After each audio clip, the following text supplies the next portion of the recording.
Mom, what's that over there? When I returned home from my parents' house with my daughter, we were met with piles of trash bags in front of the entrance. As we approached, I realized that these bags contained my daughter's and my belongings, carelessly packed as if they were actual trash. Confused, I exclaimed, "What's this? Why is this happening?" My daughter tearfully pulled out her beloved stuffed animal from one of the bags and hugged it tightly. Frustrated, I marched towards the entrance, only to find that the locks had been changed while we were out. It became apparent that my mother-in-law and sister-in-law were behind this. Ringing the doorbell and knocking several times yielded no response. "What is this? Isn't it terrible?" I muttered. Upon closer inspection, one of the trash bags had a note that read, "Parasites disappear, never come back." A surge of anger welled up within me, and I couldn't help but express my frustration aloud. "The real parasites are you," I muttered. This was the worst treatment I had ever received from my in-laws in 15 years. Not only me, but making my daughter feel this way too was unbearable. My patience exhausted, boiling with anger, I loaded our belongings into the car, and we returned to my parents' house. "I will never come back to this house again," I declared. "I'm looking forward to seeing what happens to the parasites when their host is gone." My name is Sarah. I am currently 43 years old. I live with my husband, daughter, and my husband's mother and sister. I can't say we live happily. I work from home, but this house is never peaceful. The issue lies with my mother-in-law and sister-in-law, Diane. They have disliked and ignored me for over 10 years. As my daughter, Tracy, grew up, it bothered me less and less. I mainly work as a personal consultant. I started as a fortune teller, but as my blog became popular, I began receiving more consultations on attracting customers, leading to my current job. I met my husband, Kent, through a friend's introduction when I was training to be a fortune teller. I work in sales at a pharmaceutical company, and I'd also do affiliate marketing as a side job, which is finally starting to take off. Kent gave me enthusiastic advice on attracting customers when I expressed my struggles with fortune telling. Attracted by his kindness, we started dating and got married a year later.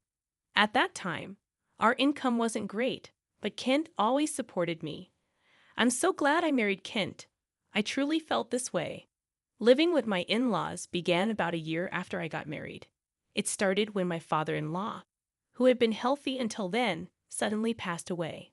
My mother-in-law felt insecure about the future and asked my husband to live with us. We agreed to live together in exchange for her taking care of the household chores. Initially, my mother-in-law welcomed our living together and was happy. I hoped we would get along well, but I was mistaken. 2 months later, she began completely ignoring me, perhaps dissatisfied with me not helping with the housework. Soon, my sister-in-law, Diane, also started ignoring me. I didn't mind being ignored, but the challenging aspect with my mother-in-law was her tendency to involve others. Not only did Diane, my sister-in-law, hear about it, but even neighbors and relatives were informed that my daughter-in-law stays at home, but says she's working, leaving all the housework to me. If I say even a little, she talks back 100-fold, so I just ignore her. To make matters worse, my mother-in-law would suggest to others, "You better not talk to her too. It'll be troublesome." As a result, people around the in-laws' house began giving me only tepid responses to my greetings. I felt isolated, and it became very difficult. Despite my pleas to stop spreading strange rumors, my words were completely ignored. Although my mother-in-law's attitude softened slightly when my daughter Tracy was born 2 years after we started living together, her overall stance towards me hardly changed. However, she was very fond of Tracy, and having her help with household chores and child care was a huge relief as my work became busier. Around the same time, my husband Kent's side business started to struggle, and he seemed unable to adapt to changes in the affiliate marketing market. He approached me saying, "Sarah, can you increase your contribution to the monthly expenses a bit?" I agreed, expressing that my consultations were increasing, and the new methods I implemented were working well. Despite my willingness to collaborate on ways to boost his sales, Kent insisted on handling it independently, saying, "I think I'll try it on my own. I'm really sorry."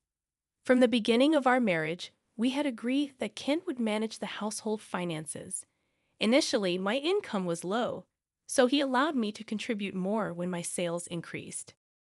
I transferred money to Kent based on my monthly earnings, and he provided a fixed amount for living expenses in cash. Initially, I could only contribute $100, but now I could transfer up to $1,000, though not every month. I could contribute more if I dipped into savings. I knew Kent was struggling with his side business, but his pride prevented him from consulting me. He began spending more time at cafes after work, returning home later and later. When Tracy was about 5, Diane got married and moved out. Since she lived nearby, she often brought her son Ricky to our house during the day. When Ricky turned 1, Diane expressed her intention to start a part-time job. My mother-in-law gladly offered to take care of him until the evening. Diane was appreciative, saying, "Thank you, I'm so happy." However, as my mother-in-law began caring for Ricky at home, she became very fond of her grandson and started being cold towards Tracy. When they fought, my mother-in-law would scold Tracy, comparing her unfavorably to Ricky. Over time, Tracy started playing near me and began to dislike my mother-in-law's behavior. I spoke up, saying, "Talk to your mother. Tracy and Ricky are both her grandchildren. She should treat them the same. Tracy is already a big sister in elementary school." However, my mother-in-law's focus shifted, and she approached me saying, "Things are tough at the company right now. We might not get bonuses, so could you contribute a bit more?" Despite the challenges, my blog's client attraction was successful, and I started receiving more consultations as a consultant, earning far more than I did as a fortune teller. When Kent requested additional financial support, I responded, "I'm already contributing $2,000 a month. Isn't that enough?" "Yeah, I'm embarrassed to say, but my salary has decreased and the side business isn't going well." "Don't be secretive. We're a couple. We should support each other in tough times." "I'm really ashamed." "Thank you." Later, the amount I contributed gradually increased, and eventually I was transferring $4,000 a month to Kent. Still not wanting to hurt his pride, I let Kent continue to manage the finances. When Tracy was in 6th grade, Diane came back home with Ricky. It seems Diane got divorced due to her infidelity, but I don't know the details. By this time, Tracy could help around the house, so household chores were divided among each family, being ignored by my mother-in-law, and Diane continued, but it no longer bothered me. It's unfortunate that I couldn't give Tracy her own room when she started middle school, as Diane's return meant we ran out of rooms. One night, while discussing which tutoring school Tracy should attend for middle school, Diane suddenly said, "Hey, tutoring is expensive. Why doesn't Tracy study by herself? Could you stop making such comments? I'm paying for the tutoring, so it's none of your business what Sarah's paying." "Impossible. You don't earn anything. Kent said he's supporting you. You're just a leech, aren't you? Ha ha, you married him because he has money, right?" "Exactly. Kent told me not to speak ill of Sarah, who can turn, but that's just shameless." My mind was filled with questions. What does this mean? What has Kent been telling his mother and the others? Kent is the one supporting this house financially. It's about time we put an end to the parasite's lifestyle. I feel bad for Tracy, but if we pay for her tutoring, we won't be able to pay my compensation. Not be able to pay? Are you saying our house is paying for your compensation, Diane? Kent said he would pay for it. You should spend your money on Ricky. I began to understand the deception and felt my anger rising. My husband had always managed our household finances, and my mother-in-law had taken care of the household chores and child care until Tracy grew up. So I thought they knew I was also contributing to the household expenses. Is Kent bearing all the expenses of this house, including your living expenses and the compensation Diane is supposed to pay? Be quiet. It's only natural for a family. You're the only outsider here, not related by blood, and yet you act as if living here is your right. It really makes me angry. I contribute money too. Don't talk back. What you contribute is barely enough for your own food expenses. You hardly have any income, and yet you're so arrogant. I could feel my body trembling with anger. I could see Tracy on the side, looking like she might cry. I knew Kent had a lot of pride, but I never thought it would be this bad. Certainly, in the beginning, Kent was paying for the living expenses and pocket money for my mother-in-law and Diane. But I had started contributing as well, and now we were living on my income. I needed to talk to Kent properly. Around midnight, Kent came home. He was drunk and seemed cheerful. Can we talk? I didn't know you weren't getting any money from your mother or Diane. They said you're covering all the expenses of this house. About that. My bad. It's a matter of pride as a man, you know. When we started living together, I was paying for everything. There wasn't a right moment to say you were also paying, and in front of the family, let me be the eldest son a little, please. Kent, with a light-hearted tone like in a comedy sketch, put his hands together. Oh, that's right. I'm going to come in this Saturday. I'll be gone for a week. Take care. Conan? Why? I got invited to a seminar in Conan by a friend I'm doing a side business with. I'm going to make it a success, so cheer for me, Sarah. Well, I'm off to sleep. See you tomorrow. My husband lay down on the mat in a cheerful mood and soon started snoring. My anger wouldn't subside, but recently, with Kent coming home late, we hadn't talked much, and I had no idea about this. I thought he was joking while drunk, but on the weekend, Kent really left with a large suitcase. During Kent's absence, I had the freedom to use the car, so I decided to take Tracy back to my parents' house. The next day, a shocking event awaited us. Mom, what is that? When Tracy and I returned from my parents' house, there were piles of trash bags in front of the entrance.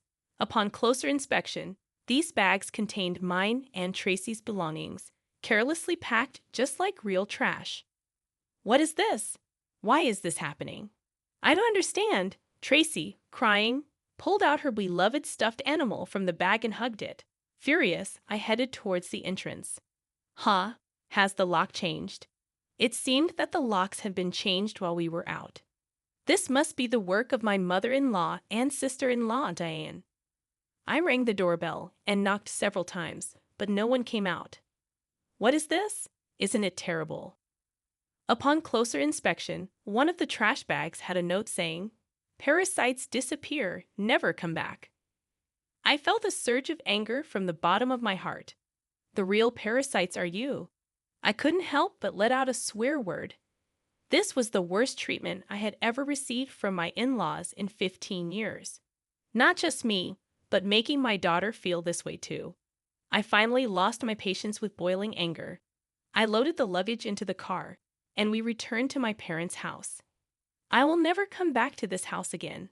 I'm looking forward to seeing what happens to the parasites when their host is gone. When we returned to my parents' house, they were shocked. I hadn't told them about the ignoring from my in-laws, the money issues, and most of all, their attitude towards Tracy. Not wanting to worry them, my parents said, "There's no need to go back to that house. You should claim compensation from them." They cried with anger and told me to stay with them. My mother's words, "You really had it tough," made me cry too. In reality, I had been trying my best all this time. Enough is enough. I finally decided to confront my feelings while staying at my parents' house. I contacted a friend who had introduced me to Kent. She was connected to Kent's side business friends. "Are you doing well? I want to ask you something. Do you know if Kent's friends are currently in Conan, that famous entrepreneur seminar, right? I was invited but wasn't interested, so I declined." "Kent didn't go, did he?" "Yeah, that's right. By the way, I heard Kent quit his job and is now managing a business with his wife. You two must be close." Yes, that's right." Nonchalantly, I replied and hung up immediately. After I called Kent's company, what my friend said was true, and to my surprise, Kent had quit his job 2 years ago. This meant that for the past 2 years, I had been paying almost all of the living expenses for my in-laws. Looking back over the years, I suddenly felt hollow. A week later, I received a laid-back message from Kent saying he was back in the US. After continuously ignoring him, I stopped hearing from him altogether. He must have heard the news back home. Expecting persistent contact from Kent, I hired a detective to investigate him. The investigation revealed that Kent, dressed in a suit in the morning, spent his afternoons gambling and evenings at a woman's house. So I asked for an investigation into his infidelity as well. 3 weeks later, Kent called me. It must have been close to his former company's payday, and he was panicking. "Sarah, sorry I couldn't contact you. I'm sorry for what my family did. I heard they kicked you out, and I was thinking, why did it come to this? Really? Did you tell the truth to your mother and Diane?" Kent quickly changed the subject and said something unbelievable. "Let's leave that house and live in a new home, just the three of us. I'll cut ties with those who disregard you, Sarah. I'm ready to abandon my mother and Diane, so please come back." Are you really cutting ties with your mother and Diane? Was Kent planning to easily discard them after making them dependent on him?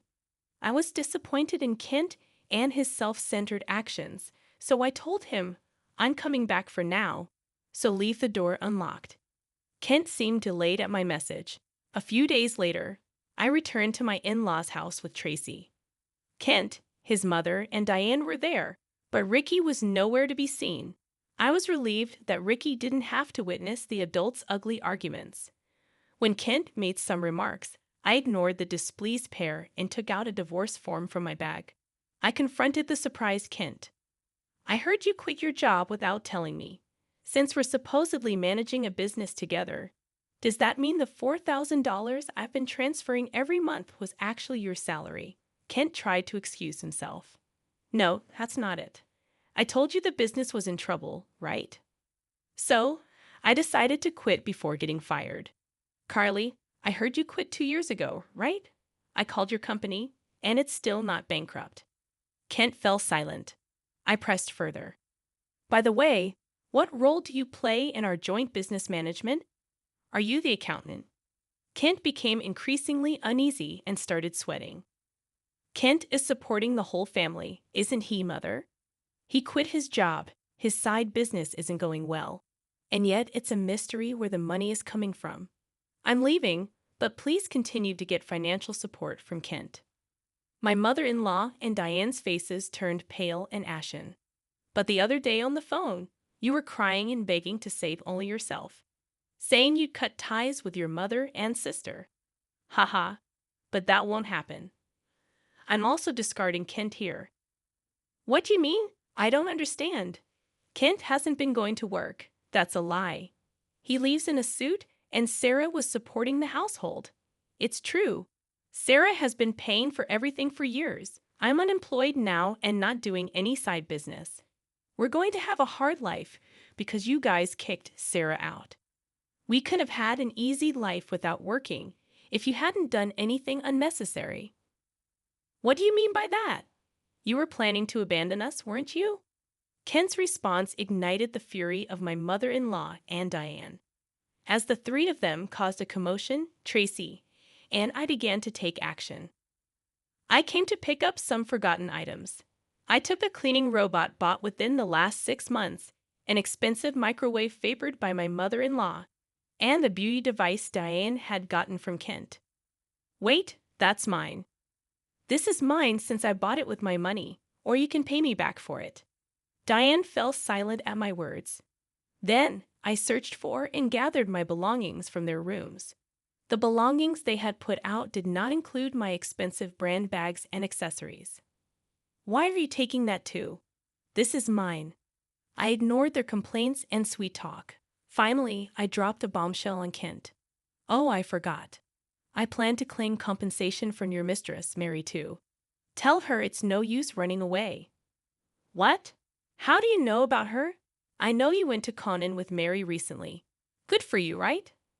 "Of course. I have all the evidence of the affair, so no escaping that." "No way. You've been deceiving me and having fun for the past 2 years." I'll be claiming compensation for the affair, child support for Tracy, and oh, you were secretly paying Diane's compensation too. I'll be claiming that back as well. As I prepared to leave, my mother-in-law and Diane desperately tried to stop me. I was wrong, Sarah. I'm sorry. We just believed what Ken said. We can't live without you. We'll do anything. Please help us. I can't pay you back for the compensation. I'm sorry too. I apologize for everything. You'll forgive us, right? I couldn't help but laugh at their foolish faces. They finally realized who had been supporting their lifestyle, realizing too late that their non-blood related support was gone. Let's just ignore these people, Mom. Let's go home. Yes, that's right.